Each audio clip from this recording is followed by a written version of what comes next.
Ijaroh dibagi ke dalam dua bagian, yaitu yang pertama ijaroh atas manfaat suatu barang atau biasa disebut dengan sewa menyewa, seperti menyewa rumah, menyewa mobil, menyewa ruko, dan lain sebagainya.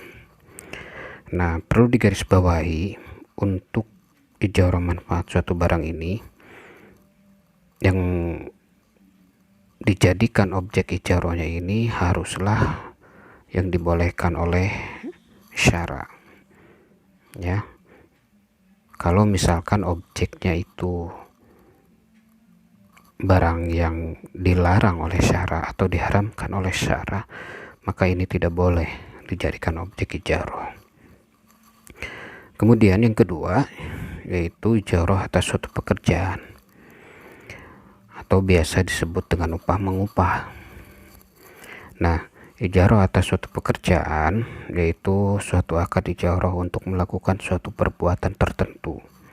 Ini misalnya membangun rumah, menjahit pakaian, memperbaiki mesin cuci ataupun kulkas, dan lain sebagainya. Dan orang yang melakukan pekerjaan tersebut ini disebut dengan ajir atau tenaga kerja. Nah, untuk ajir ini dibagi ke dalam dua bagian, yaitu ada ajir khos, ada ajir mustarok. Ajir khos atau tenaga kerja khusus yaitu orang yang bekerja pada satu orang untuk masa tertentu. Nah, dalam hal ini ia tidak boleh bekerja untuk orang lain selain orang yang telah memperkerjakannya. Contohnya yaitu seperti seorang yang bekerja sebagai pembantu rumah tangga pada orang tertentu. Ia tidak boleh bekerja menjadi pembantu lagi kepada orang lain selama pekerjaan di orang yang pertama ini belum selesai. Ini disebut dengan ajir khos.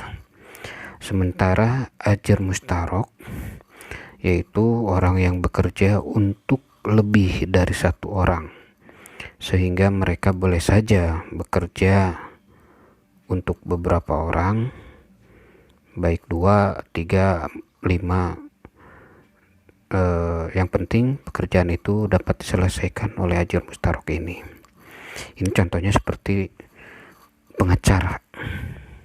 Nah, ketika pengacara ini menangani satu kasus, kemudian ada klien lagi datang, klien yang kedua, klien yang ketiga, boleh saja asalkan dia bertanggung jawab atas pekerjaannya, dapat menyelesaikan permasalahan klien yang kedua, ketiga, yang keempat ini sesuai dengan kesepakatan kedua belah pihak. Jadi tidak boleh ketika mengambil semua pekerjaan tapi dia tidak bisa memanfaatkan atau tidak menyelesaikan pekerjaannya. Baik, artinya ajir mustarok ini boleh bekerja di banyak tempat asalkan dia bertanggung jawab atas pekerjaannya itu. Baik, itu mengenai macam-macam ijaroh. Selanjutnya yaitu bagaimana akad ijaroh ini berakhir. Nah, akad ijaroh ini akan berakhir itu apabila objek dari barangnya itu hilang atau musnah. Contoh seperti objeknya itu adalah rumah ini terbakar atau terbawa arus banjir, maka akad ijarohnya ini berakhir. Kemudian yang kedua yaitu masa sewa yang berakhir. Nah, apabila yang disewakan itu rumah, maka rumah itu dikembalikan pada pemiliknya jika setelah selesai masa sewanya. Dan apabila yang disewa itu adalah jasa seseorang, maka ia berhak menerima upahnya setelah pekerjaannya itu selesai. Nah, kedua hal ini disepakati oleh seluruh ulama fikih. Nah, kemudian yang ketiga ini salah seorang wafat. Nah, ini salah seorang wafat ini menurut ulama Hanafiyah.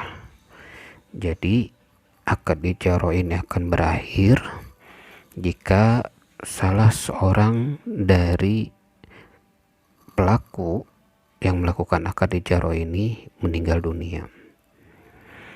Kenapa ulama Hanafiyah ini menyatakan jika salah seorang wafat ini maka akad ijarahnya ini berakhir? Ini menurut mereka karena akad ijarah ini tidak boleh diwariskan. Sedangkan menurut jumhur ulama, akad ijarahnya ini tidak batal kalau misalkan salah seorang dari pelaku akad ijarah ini meninggal dunia, ya, karena manfaat ini menurut jumhur ulama boleh diwariskan selama masih ada ahli warisnya, dan menurut mereka bahwa akad ijarah ini sama dengan jual beli, yaitu mengikat kedua belah pihak yang berakad. Kemudian selanjutnya yaitu ada uzur dari pelaku. Nah, lagi-lagi ini menurut ulama Hanafiyah bahwa apabila uzur dari salah satu pihak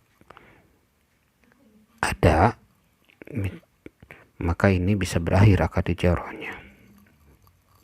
Ini seperti rumah yang disewakan itu disita oleh negara karena terkait utang yang banyak, maka menurut ulama Hanafiyah akad ijarahnya ini batal, ya. Nah, untuk ujur-ujur yang dapat membatalkan akad ijarah ini menurut ulama Hanafiyah adalah salah satu pihak muflis. Atau muflis ini dia tidak bisa membayar sewanya gitu ya, atau dia tidak bisa membayar upah atas orang yang bekerja padanya gitu. Nah, sementara menurut jumhur ulama, ujur yang boleh membatalkan akad ijarah itu hanyalah apabila objeknya itu mengandung cacat atas manfaat, atau misalkan seperti rumah nih, tiba-tiba rumah ini kebakaran, maka menurut jumhur ulama ini akad ijarahnya ini berakhir, ya. Jadi ada cacat